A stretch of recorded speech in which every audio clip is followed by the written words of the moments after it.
Hello, আসসালামু আলাইকুম সকলকে। যুক্ত হয়ে গেলাম নতুন আরেকটি ক্লাসে। আজকে বিভিন্ন গুরুত্বপূর্ণ কয়েকটি প্রশ্ন নিয়ে তোমাদের সাথে আলোচনা করব, কথা বলবো।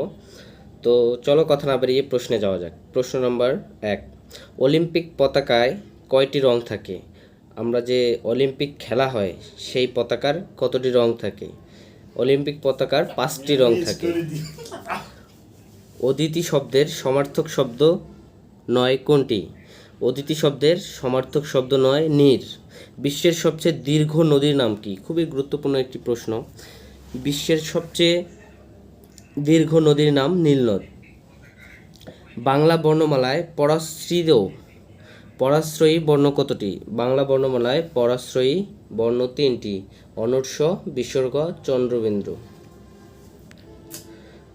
ব্যঞ্জন বর্ণের সংক্ষিপ্ত রূপকে কি বলে? তোমরা সবাই জানো ব্যঞ্জন বর্ণের সংক্ষিপ্ত রূপকে ফলা বলে। এই প্রশ্নটি বন বিভাগে এসেছিল পরীক্ষায়, তো মনে রাখতে হবে।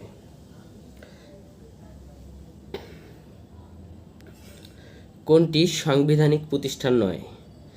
এখানে পাবলিক সার্ভিস আছে, নির্বাচন কমিশন আছে, রাষ্ট্রপতির কার্যালয়, এগুলো সবই কিন্তু সাংবিধানিক প্রতিষ্ঠান।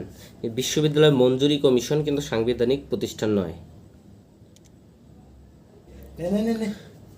সূর্য থেকে পৃথিবীতে তাপ আসে কোন পদ্ধতিতে? সূর্য থেকে পৃথিবীতে তাপ আসে বিকিরণ পদ্ধতিতে। গুরুচণ্ডালী দোষমুক্ত শব্দ কোনটি? নিচে বিভিন্ন শব্দ দেয়া আছে, যেমন সব মরা, সব পোড়া, মরা দাহ, এগুলো কিন্তু গুরুচণ্ডালী যুক্ত শব্দ, কিন্তু গুরুচণ্ডালী মুক্ত শব্দ হলো সহদাহ।